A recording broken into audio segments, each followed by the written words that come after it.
අනේ සාවි උඹේ අම්මට හවල කරගන්න තු ඵලයන් ඈ. ඔබට ආයි කියන්නේ ඉවසීමේ සීමාවක් තියෙනවා පහන්ති ඈ. සෝරි මේ සාවි හරිද?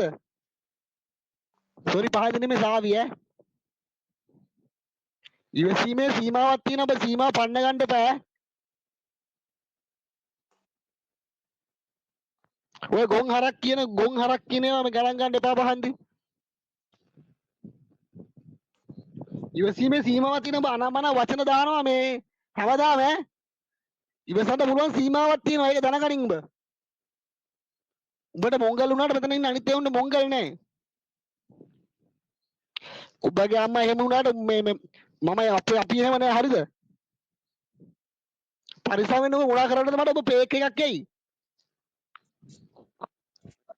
මට මොනවා හරි කරන්න ඕන වරේ මගේ ඇඩ්‍රස් එක දෙන්න. බැල්ලි. තොපිට පුළුවන් පේක් ගෙන්නනේ බල. ඇවිල්ලා ඕන මේ තොපි පේක් එකයි නැත්නම් මේ chat live එකක් හදලා ඉලා කුණහරුප වලින් මේ කොටයි. වෙන මොනවා කරන්නද? අරන්පලේ මගේ ඇක ඇවිල්ලා උඩට ඇවිල්ලා. ඇක අරන් ගිහලා ඕන දෙයක් කරා මාව දන්නේ උන් දන්නවා මං කවුද කියන්නේ. තෝ මොන හිපච්චියද මට හැමදාම තෝ වචන කියනවා ආන් හිටියයි බලන් හිටියා ලයින් අල්ලන් එන්න එපා. තොපි දන්නේ කුණහරුප කියන්නේ උඩට නැගලා කුණහරුප කියන්නේ. ඒයි බං හැමදාම ලයින් නැල්ලුවා බලන් හිටියා. සද්ද නැතුව. දවස් මේ ආවිය දැන් දවස් 3-4ක් මනම් කියනවා. ඕන මට පේක් එකක් එයි. මට පේක් එකක් එයි කොයි හරි ගිහිල්ලා ලයිව් එකක් දාලා කුණහරුප කියලා මඩ ගහයි. කරපන් මට කමන්නේ මම බය නෑ ඌවට. දිලු කියන්නේ කවුද කියලා දන්නේ උන් දන්නවා. දිලුවයි හරි රාවණ හරි මචං හරි.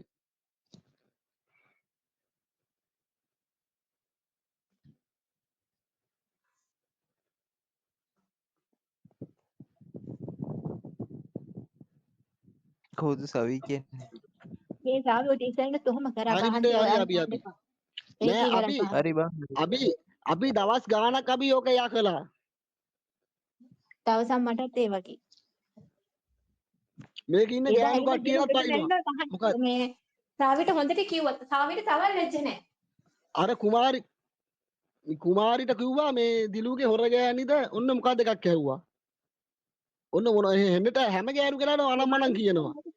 මට කිව්වේ දිලුගේ හොර ගෑනිද ගෙදරින් ඉන්නේ ළමයයි ගෑණි ඔයා හොර ගෑනිද කියලා මගෙන්. ඒකට කුමාරියක් අනම්මනම් ඔයාටත් දෙන්න කිව්වා.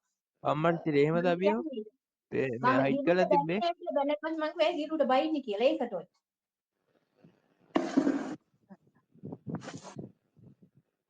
එතකොට අපි ඔයාව බ්ලොක් කරලා තිබ්බේ අපි එතකොට. ඔය මගේ ඇක් එකෙන් එයි ඊළඟට.